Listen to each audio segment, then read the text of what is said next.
It's been a long time since we heard that music. That means we're bringing back the GigEm247 podcast. This is Taylor Ham with GigEm247.com. I'm joined alongside Brian Peroni, our former 24/7 Sports national recruiting analyst, now full-time over at GigEm247. We couldn't be more happy to have him on board with me and Aubrey Bloom. Today we're going to get straight into some recruiting, 2014, 2015, maybe hit on a little 2016. A lot going on, coming right off of the state 7-on-7 tournament, heading into two-a-days. Texas A&M going to be hosting a lot of guys early on in the season. Of course, it all accumulates early on in week 3. It's September 14th when Alabama rolls in. But, Brian, me and you spent a lot of time in Leander evaluating not only some of the kids that Texas A&M has coming in, the guys that they're still targeting, some 2015 guys. Even you looking at down the road, I pinpoint some of the guys from Manville and Reggie Hempel and Deontay Anderson, even a quarterback to look out for from DeSoto in the 2016 class. Your overall thoughts on not only some of the commits that you saw, but some of the targets that really played well out in Leander in the state 7-on-7 tournament? Yeah, I was, as surprised, or I shouldn't say as surprised, but pleasantly surprised by the play of Jamal Jeffrey, the wide receiver from Lufkin. He was one of A&M's earliest commits. I think he's probably the lowest rated guy. He's still an 87 on, or he's one of the lowest rated guys, still an 87. But, the question was, would he be a take today if A&M, had to do it all over again after their success that they had? And after seeing him this weekend, I think the answer is yes. He's a slot guy. But he was finding his way downfield. He was getting open behind defenders, which was, really surprising. Last year on the field, that role belonged to Juky, who is a 2015 Texas commit. But Jamal was doing that at this tournament. He was making moves after the play or after the catch. Just a really impressive kid. I thought he did really well. I could see why A&M thinks he fits in their offense so well. Another guy I really liked, another A&M commit, Varshawn Nixon from Lake Travis. Obviously this event's not made for running backs. He lined up in the slot, lined up outside some, and did a great job getting open. I mean, he's a kid that, when you talk about an offense like A&M, seems like a perfect fit. I mean, you can throw it to him in the flats. You can do almost anything. He's not incredibly huge, but he's pretty thick. So, he can run through the tackles if you need him to. And, those are two guys, at least with A&M commits that I thought did really well. As far as, other targets, Jamal Adams obviously is a stud. I mean, I think he could possibly be up there for, top 1, 2, 3 players in the state this year. I know that he's leaning towards Florida or Texas with, most people thinking it's Florida. But, I see why A&M is going, has everything in his basket, the safety position. Stephen Parker obviously is also a guy, but Jamal is the main target, and I see why that is. I liked some younger guys. Holton Hill, a safety from Lamar, was really, really good. And, I think he's not an A&M target, but I think Texas Tech got a steal in Ian Sadler from Argyle. He's a wide receiver who is absolutely perfect for Kingsbury's offense. I mean, he is going to, he can play the slot. He's a smaller guy in the slot. Tech plays 2 slots.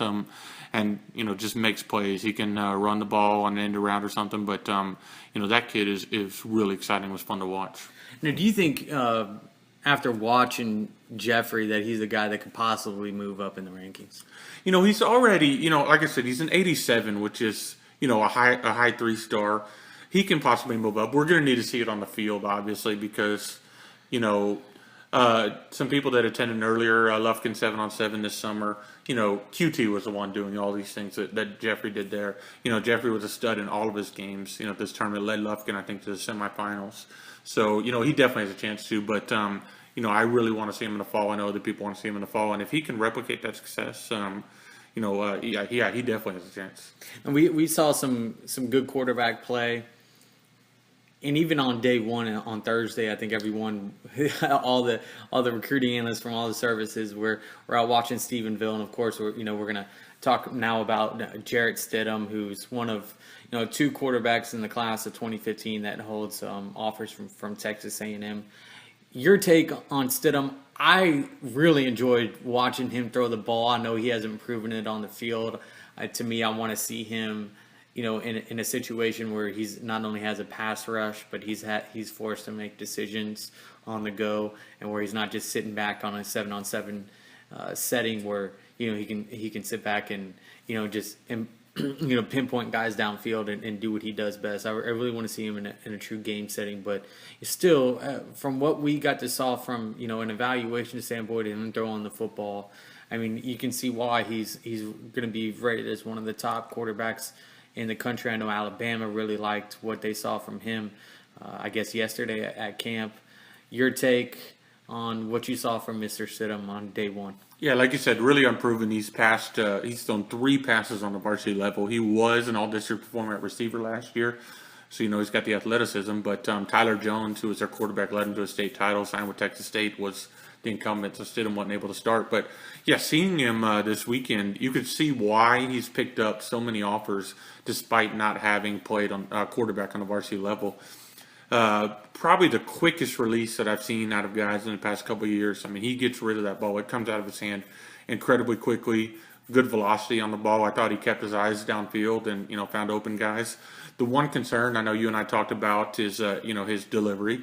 He has a 3-quarter delivery. Needs to come more over the top. He is relatively tall, so it's not as a huge a deal as if he was, 5'11" or 6 feet. But, when you have a big 6'6" tackle in front of you and you have some defensive ends holding their arms up, you want him to get that ball over the top. But, for a kid that hadn't played on varsity, I mean, he was incredibly impressive. I mean, you had other coaches raving about him, not knowing who he was, not realizing that, he was a wide receiver at this time last year. So, yeah, I came away, thinking he could challenge Kyler Murray for the top spot in the state. Next Ryan Tannehill?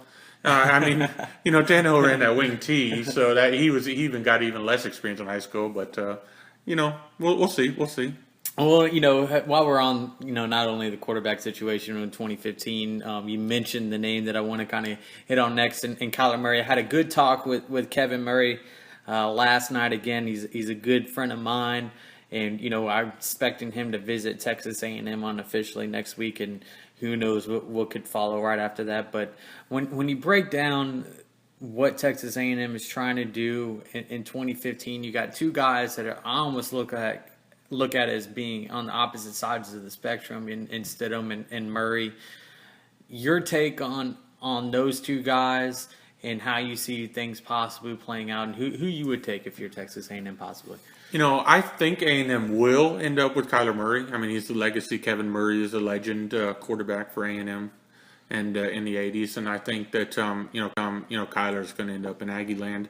So it may be kind of moot, but I really don't know which one I'd take. I mean, Kyler has awesome mechanics. I mean, his dad is a quarterback coach, works with him. He's got great mechanics. But, there's no denying he's small. I know people love saying Russell Wilson is small too, But Johnny. Johnny Kyler's a lot smaller than Johnny even, But there's always the exception to the rule. Is Kyler going to be the exception or is he going to be the rule? And that's another kid who I really want to see how he does as a junior. With he didn't begin last year as a starter. He didn't start until a couple games in. So I want to see what teams gunning at him, how he does this year. But I don't think you can go wrong with either guy. And both of those guys have the ability, if things don't work out, to play another position. Obviously, Stidham proved himself at receiver last year, as Tannehill, was able to do, at A&M, his first couple of years. And then Murray is just a heck of an athlete. I mean, if you needed him to play something else, he probably wouldn't like it at first, but, he could do it. So I don't think you can go wrong with either one. As far as what A&M's offense does, Murray's obviously very similar to Johnny, but, Stidham is probably more similar to Kyle Allen, the QB that A&M has committed this year. So really depends on what they do with their offense after Manziel. But like I said, you can't go wrong with either one. Yeah, I don't think Kyler is going to be open to playing any other position than quarterback, and neither is Kevin. But I look at Kyler. I watched the state championship game a couple nights ago. They were replaying it on Fox Sports against Houston Lamar, and the things that he can do, not only athletically, but passing the ball and some of the great throws that he made in traffic, I think impresses me. And he does it at the 5A level. That was a conversation that I had with Kevin Murray last night, is that the teams that they had to get through And not only did they go and beat Skyline and Southlake and DeSoto and all these great teams, but they did it, I think, with inferior talent at the receiver position. And I think something that you hit on, watching and seeing how he does and responds, kind of like Johnny, early on in the season, they opened up with Southlake Carroll on the road, and it's a reverse role because Southlake came into Allen last year as state champions. And now they go in as state champions on the road, so it's going to be interesting to see how not only he responds but grows as a passer and as a leader, and knowing his pedigree and where he comes from, and how he's been prepared to play this position at a very young age. I'm expecting him to do really well, and I'm expecting Jarrett Stidham, especially at the 3A level, he's going to put up some impressive numbers too. So. I think everyone needs to kind of take a step back and really view things in context, of what Kyler's been able to do. He hasn't lost a game at the high school level since he became a starter at Allen. And Jarrett, while he's unproven, has a lot of talent, and he's going to do it against less inferior competition. So it's going to be interesting to see how not only this plays out, but if A&M gets their quarterback before the even season starts, because from what I'm hearing, I know the way Coach Westerberg and Kevin kind of want things hopefully to play out. They're not going to pressure Kyler into making a decision, but they truly want him to be focused on winning state titles and helping him become one of the best quarterbacks ever put on a jersey in the state of Texas. And he has the chance of doing that starting so early on in his career. But kind of what I'm alluding to is there's a possibility for an early commitment. And, of course, that could get the ball rolling with some big-time playmakers in 2015, already having Jordan Davis committed. When I look at how A&M is going to close out this class, we kind of talked about it early on, the Alabama game and all the players that they're intending to not only host officially but to bring on campus unofficially. Do you see that game, Brian, in your opinion, being something, if they lose, that they can't overcome, or what do you think that needs to happen for Texas A&M to maximize the impact and the atmosphere that everyone's going to see on September 14th? I don't think if they lose, it's a game changer, game ender. If A&M gets blown out, or if it's just ugly, then it could be because they're going to have the cream of the crop, not only in the state of Texas, but national guys coming in for that game. I mean, it's been marked as the game of the year in college football this year. It happened so early in the season, so there's a chance to build a lot of momentum, but also lose a lot of momentum if it's not a close game. If Alabama comes in and just steamrolls. I don't expect that to happen, but if that was the case. But yeah, like you said, there's a chance for that to be huge with a win. To land on a lot of guys. Some of these guys from Louisiana, we talked about Speedy Noel and Gerald Willis are likely to be there. You could make big steps with them. Speedy Noel, I still think, is an LSU lean, but if Mettenberger struggles throwing the ball this year, and if LSU doesn't improve as a passing offense, and Speedy's able to come to A&M, that day and see, an A&M team beat Alabama, you could end up with a 5-star receiver, falling your way. His teammate Gerald Willis. Also his brother plays for Alabama, so he'll be in town. His mom will be in town. I know the family really likes College Station. And then A&M still has a ton of targets out there. Guys like Myles Garrett, a 5-star defensive end from Arlington, Quaylen Cunningham, a defensive end from Arizona. I mean, you got all those guys. A&M right now has the highest average commit right now. I think they just fell to number 5 in the team totals because some other people have picked up more commitments. But A&M has the highest average right now. And if they pick up those guys they're in on, the Casey Tuckers and the Mark Andrews and those guys, I mean, this has a chance to be, A&M and LSU could be the top 2 classes in the country. Yeah, and I think that's one reason why you're not going to see a whole bunch of new targets kind of pop up on the board is because of the Alabama game being so early on in the season, the playoff that if you win that game is going to play into a big factor of not only who they finish with, but if they need to go on to their second-tier targets, we're going to know pretty quickly into the season, kind of what this team looks like, and if they're going to be able to capitalize off that momentum or not, depending on the win. Now, talking to guys like Dalen Mack, quote by quote, what I got from him was, in essence, if they lose that game, it's not going to be a deal breaker for him. It's something that he knows that, where they're headed as a program and stuff like that. It's not going to, now he says that now, things could change, but his thought process on things right now is that it's not going to be something that deters him from going to Texas A&M. But, I'm sure kind of feel like, the impact that win could mean not only to Texas A&M but their recruiting could really catapult them not only into the rankings but finishing with arguably maybe the top class that Texas A&M has ever signed. Yeah, that's a good point about not necessarily I don't like to use the term reach, but go after your second tier of offers right now because you're still in a good spot for guys. But also you got to remember last year until that Alabama game. Juky Williams, a five-star prep school kid, he probably didn't even know where Texas A&M was until that game, and then, all of a sudden he's on the radar and, wants to go to Aggieland. Several other kids, just sort of came out of nowhere.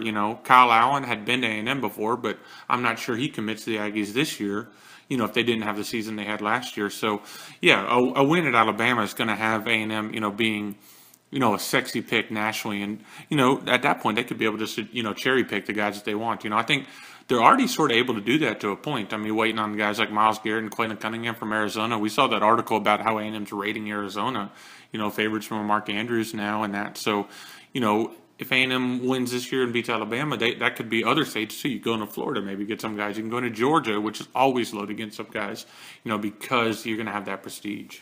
And I think they positioned themselves well for some of the guys that are going to be offered if things don't fall their way. I mean, guys like Sam Size Love and, even though that kind of is also a little bit contingent on what Jose does in the classroom. And I text back and forth with Jose. I don't mean to tangent off here, but, he's in summer school, which I think is very encouraging news, taking a math class and feels like he's doing things he needs to do, get back on track. But, you look at how the potential the Texas A&M class could look like if they win that game because of their schedule so favorable leading up to November 23rd when they head to, Death Valley against LSU, that it really could not only put them in position to land their top guys, but who knows, maybe it could get them back into play for guys like Edwin Freeman or KD Cannon, that guys that haven't really showed them a bunch of love.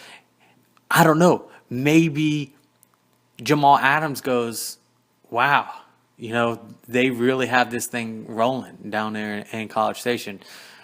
I don't know. I mean, it's going to be really interesting to see how this whole thing plays out. But I'm really kind of anxious to see how things look after Alabama comes through College Station.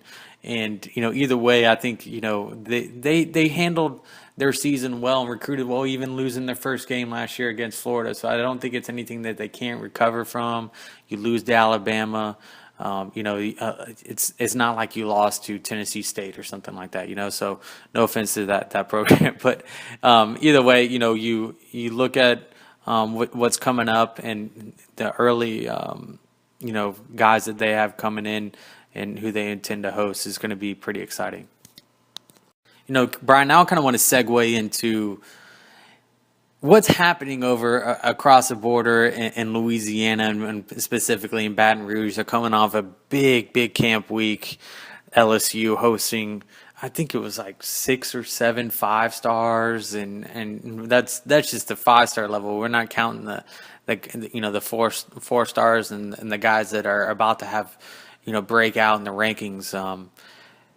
What I feel like is pertinent to Texas A&M is how LSU is recruiting at the receiver position. They got guys like DJ Chark committed. They're still after Speedy Null, Malachi Dupree, Trey Quinn, DeQuil Williams, Saeed Blacknile. There's a bunch of guys that they're still after and that they have committed already. How do you see Texas A&M possibly benefiting, from the numbers situation. We know A&M was kind of in the same situation last year. They signed 6 receivers. They're implementing a new offense. Kevin Sumlin, David Beatty, and at the time, Cliff Kingsbury wanted to get a different type of receiver on campus that they felt like could fit their system. LSU, I feel like, is also going to be in that numbers crunch, a lot like Texas A&M was last year. And A&M at times got hurt by their numbers, and they even lost, some guys like late into the process due to the amount of receivers that they had. How do you see that possibly coming into play and maybe benefiting Texas A&M? Yeah, there's even another guy committed to LSU, and Tony Upchurch from Pearland Dawson. And, so that would be 6 or 7 commits. I think that all the guys you listed are probably, have LSU number 1 right now, at worst number 2 with a guy like DeCoy Williams. So is LSU going to be able to throw the ball? That's the big unanswered question. They haven't done well in that for the past, 3, 4 years, 5 years. Can they throw the ball? If you can't throw the ball, you're not going to land 7 of the top receivers in the country. And also our guys, taking DJ Chark from Alexandria High School, I know LSU loved him at camp because that could have possibly hurt him with a guy like Speedy Noel. I think that Saeed Blacknall, if LSU takes him, they're going to land him and, as a kid from New Jersey in the next couple days or weeks. So Malachi Dupree's almost assuredly headed there. Trey Quinn from In-State is headed there. So really you have A&M looking at DeCoy Williams and Speedy Noel. Williams is going to look at Auburn too, and Speedy Noel, says he has USC and Florida in there, but it's really an A&M LSU battle. He's related to Frank Wilson. He's got ties to LSU. They've made him a priority target, but if he waits longer than those other guys, which he's planning to do, and he sees LSU have 6 receiver commitments and they struggle to throw the ball, I think that could be, big for A&M and helping him. Another thing is LSU offered a cornerback yesterday, a Ramirez kid from Shreveport, Evangel. Does that affect Tony Brown? I don't think it really does. I think LSU just liked the kid enough, and they need another corner. Because Tony's pretty much an A&M LSU battle too. A&M, the track angle is going to be huge, but his sister just signed with LSU, Beloved Brown. He's been a big LSU fan for a while. So, a lot of what's going on in the LSU camp, though, really does affect A&M. They took Sione Pelele, a running back, they got a commitment from today. Even though they are already pretty much were. Kevin Shorter was at their camp, but that pretty much takes them out of the Kevin Shorter sweepstakes. So with Leonard Fournette. Yeah, Fournette obviously is their bell cow that they have put all their eggs in his basket as their main big back. So but as far as A&M concerned, I mean this gives A&M and Arkansas the shorter battle. It gives LSU A&M some ammunition against LSU at the cornerback position. At the receiver position, obviously with them taking Chark at last camp. So they're getting a ton of talent on campus, but, in a weird way, like I said, it could actually, help A&M in battling for some of these kids. Yeah, and Shorter will be in on Friday, and he'll be spending 3 days in College Station. When I spoke to him, I guess it was a couple of days ago, he didn't rule out the possibility of committing.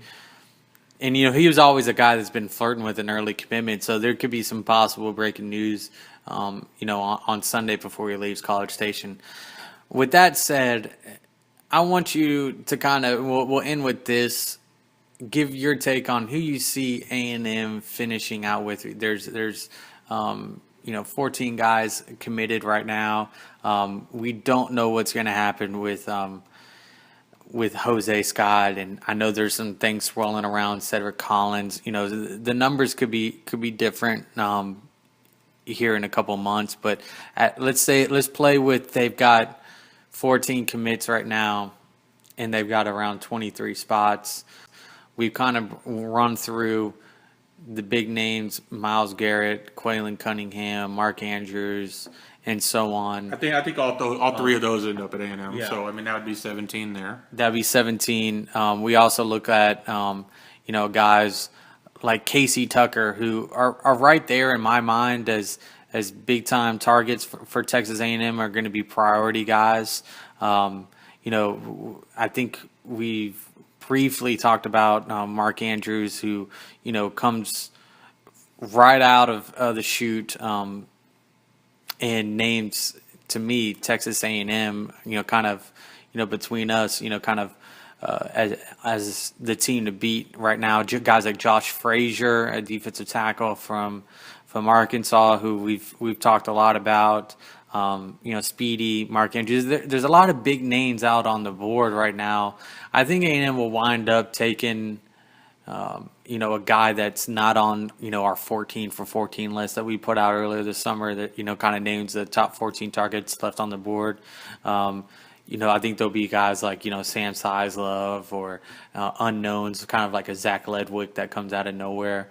But, your quick take on how you see this thing possibly playing out. Like I said, I think, Myles Garrett, Mark Andrews, Kevin Shorter, all those are 4-star guys. I think they end up, in Aggieland before all is said and done. A guy that's going to be interesting to follow, and, it's also going to be interesting to see how hard A&M keeps pursuing him, is Braden Smith from Kansas. I mean, he's a top 100 offensive lineman. Most thought he was heading Notre Dame. They filled up. He went to Alabama. A lot of people thought maybe he'd commit to Alabama. Right now, he's, sort of target 3 or 4 to Alabama, so he may not be a take at the moment with them. Does he fall into A&M's lap? He could have been favoring A&M all the way. Yeah, I think he's probably a guard. He plays guard in high school. He's built like a tackle, plays guard. But, does A&M need it? Do they keep recruiting him? Some people think he's going to go to TCU. I mean, this is a kid that had every offer in the country. And his sister's at TCU. Yeah, had every offer in the country before, recently, and he's just fallen down a lot of boards for one reason or another. Does he fall to A&M? Do they take him? If A&M's willing to take him, he could just fall right in their laps, and that's a good player. He may not be, a 5-star, but, he's a good player. There's a lot of kids that are out there. Josh Frazier, like I said, from Arkansas, he's got family in Texas. He could, he could end up coming back to Lone Star State. Arkansas is making a big push to keep him in state. He's really close to Bijan Jackson, their other defensive tackle commit. So, but, there's just so many top guys that, a Speedy Noel and Jared Willis that A&M is still on that, like you said, they'll sign 1 or 2 that we're not talking about right now. Yeah. But this class has a chance to be, good. If they just land the guys that are favoring them right now, I mean, this is a top 5 class for sure, maybe even top 2. And finally, maybe a guy that maybe right now is uncommitted. We've talked a lot about those guys, but how about maybe a kid that's committed elsewhere right now that Texas A&M could flip potentially? And I look immediately down in South Houston at North Shore and Zach Whitley, who A&M was in really good position with up until his visit to Tuscaloosa in Alabama for A-Day and their spring game. I know my sources are really confident that Zach will eventually be an Aggie, and I know that's easier said than done. But you got to like Texas A&M's confidence and their chances at possibly flipping one of the best linebackers in the country that's committed to Alabama. Yeah, he's obviously has the ties to Clarence McKinney. McKinney was an old North Shore coach, has the ties there. Whitley was really favoring A&M. So, yeah, if A&M beats Alabama, I mean, that could be a kid, maybe you see him flipped in.